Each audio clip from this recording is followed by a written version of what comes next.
So here we are again for our second season of 2015. Oh, how time flies. Now we're out of the cold, murky winter into the warm, colourful spring. I can now wake up in the morning and not feel like I want to kill myself. But I can always rely on the new anime to give me that feeling, so let's have a little look at them. Remember, these first impressions are based off the very first episode of each show. So let's start with Plastic Memories. A very well put together premise with some fantastic art direction. There's some very solid writing and character designs that I can actually take seriously. The big worry I have about this anime is the slice of life elements seem to be getting an equal amount of focus as the meatier topics and themes. They could go down the path of a fantastic look into the inner workings of their story, or they could focus on making a lighthearted comedy slice of life. Who knows at this point, but the first episode certainly showed their abilities. Really got my fingers crossed for this one. To go from a well-written sci-fi drama to one of the dullest action shows I've ever watched. The writing in Gunslinger Stratos was horrendous. There was no pacing, no structure, no vision. It was just a bunch of really dull scenes tied together with average animation. For a show that clearly has an emphasis on action, this was a tragic effort. Now let's talk about a show that has real potential, Arslan's Senki. A seriously superb staff list using one of Yoshiki Tanaka's stories. The author who wrote the novel series that would be used for the greatest anime of all time. Now we can't get too excited about the staff. A lot of really bad stuff happens with good staff lists. But the first episode of Arslan was superb. It has all the makings of a great series. It has very strong prevalent themes that are used to make the plot. Very well written characters that have already received some smooth development in the first episode, and a world that actually seems like a real society. Unlike other shows that just make their society puppets to play along with the plot, Arslan seems to have written them in brilliantly. Now I'm giving it a lot of praise, and that's because the first episode was really good, but who knows what they have planned for the future. I'm giving this praise purely on the potential it created in the first episode. KEKKAI Sensen. Now this show had a very interesting first episode. It had all the elements of a really bad action show. Too many characters, no focus, messy writing and too many plot points. But it seemed to work alright. The first episode had some really nice directing and some really nice art. Though the story didn't do much and the characters were quite dull, it did pique my interests. There needs to be a lot of serious effort put into maintaining such an unorganised plot, but I'm somewhat hopeful for this show. Oh boy, Owari no Seraph has been getting battered by everybody in the community so far. It's actually inspiring to see the whole community come together as one to shit on this show. So you know what?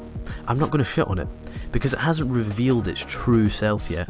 The first episode may have been very bad, but I think this beast has a lot more shit to throw at us. I'm going to wait till this show has really revealed itself, and if the trailers and PVs are anything to go by, this is going to be fun. So let's fly through some of the really bad comedies as they just don't warrant my time. So let's start off with Reikan, which was just one joke said over and over again for 20 minutes. And it wasn't even that good a joke. And oh my, Denpa Kyoushi was dreadful. There was not one piece of actual comedy in this show. Everything was either a reused anime trope or a reference to some otaku culture thing. I mean, absolutely the worst form of comedy. Dungeon, or is it alright to pick up someone in a dungeon or whatever it's called, was generic, pretty poorly written, not really funny and actually quite dull. But it was not bad. The art was okay and the characters were fairly enjoyable. Shokugeki no Souma was a real shame. It was a show that showed a lot of real promise, but it just didn't really do anything. It's a show that's going to have to prove itself over time, but the first episode really wasn't that great. Alright, the usual comedies are out the way. Let's take a look at what KyoAni have recycled this season. Euphonium was straight from the get-go nothing new for KyoAni. But that's not a surprise, it's how the studio works. Expectations aside, it was actually a really poor first episode. At first glance it's a show about music, competition, dreams and friendship. But when you really take a look at it, it's not about that at all.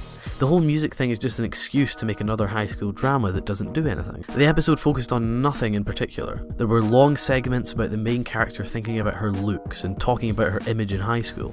So it did nothing new and it wasted its only good concept and didn't even do a good job at recycling older KyoAni material. Really, this is one of KyoAni's weaker shows, and definitely one of the weaker shows this season. Now let's look at one of the community's most highly anticipated shows this season. Why is it so highly anticipated? Well, the colours are bright and there's a chance to see the panty shots of their characters. I've never understood the attraction to panty shots. It doesn't add anything new to the characters, just an extra few frames of underwear. It's completely degrading and pretty insulting when a show tries to make me more interested by showing what colour the character's underwear is. That being said, there's always a great opportunity to create some smart satire on any popular topic in the medium.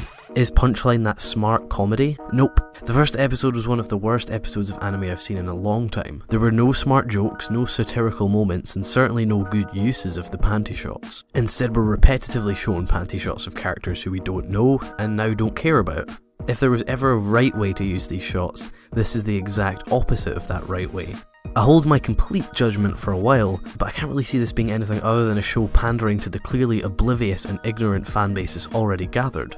So onto something a little bit more positive. Kyoukai no Rinne is a very simple yet effective supernatural comedy. It's certainly not groundbreaking, but the comedy didn't get too repetitive and the characters were dynamic. This is the perfect example of why it's not always the best idea to try too much in an anime. Sometimes taking on very little is the right choice. So there are still some shows that I need to check out, and a lot of shows I want to continue watching.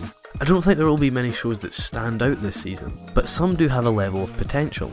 Unfortunately, there's an abnormally high amount of really poor material this season, so I can't say I've got high hopes. But what do you think? Please post your thoughts in the comments. And if you enjoyed this video, please do click the like button. And of course, if you want to watch more videos, you can click subscribe.